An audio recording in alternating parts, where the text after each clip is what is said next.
A business owner walks into a store, picks out a laptop for the office, and pays for it. Most of us just see a simple purchase, but an accountant looking at that exact same moment sees something completely different. They see two distinct events happening simultaneously. Value leaves the buyer's possession in the form of cash, and at that exact same second, physical value enters in the form of a laptop.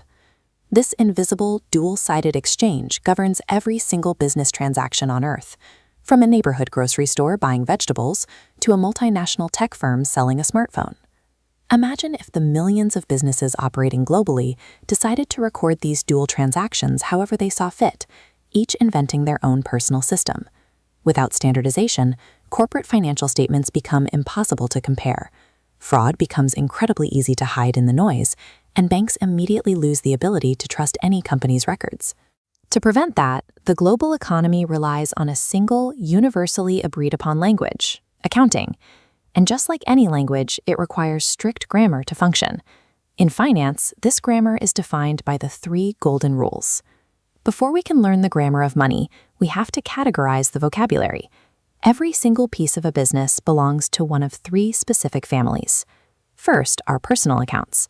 This category represents the actual people and outside organizations a business interacts with, like customers, suppliers, banks, and governments. Next are real accounts. These are physical, tangible assets a business actually owns and touches, like warehouse inventory, factory machinery, and cash itself. Finally, there are nominal accounts. These track the invisible metrics of business performance. They record the ongoing expenses, sudden losses, daily incomes, and overall gains. Whether it's a paperclip or a skyscraper, absolutely every component of a global enterprise fits neatly into one of these 3 foundational buckets. Looking at this flowchart, we can see the first grammatical rule, which applies to personal accounts: debit the receiver and credit the giver. When a business pays a salary, the employee is the one receiving the money, so their account is debited. The company's cash is giving the money, so it gets credited. It works the same way when borrowing from a bank. The business receives the cash, and the bank is the giver.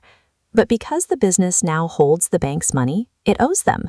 That persistent connection creates an immediate active liability.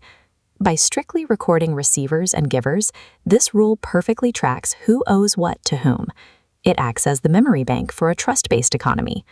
For physical assets, we use the rule for real accounts: debit what comes in and credit what goes out.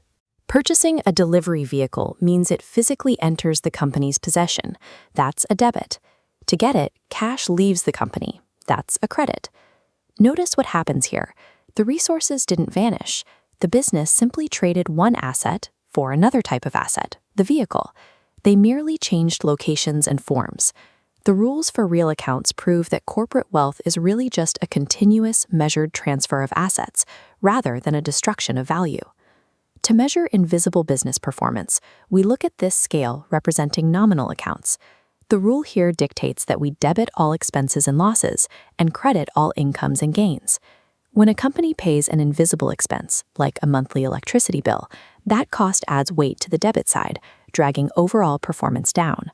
Conversely, when the business earns service revenue from a client, it adds weight to the credit side, lifting the company standing back up into profitable territory.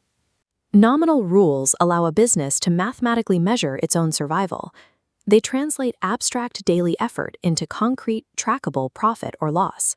See these rules together on a startup's ledger. The founder invests $50,000.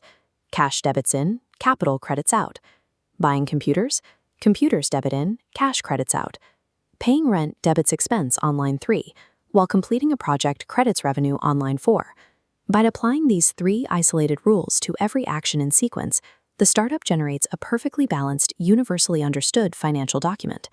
This exact framework scales flawlessly.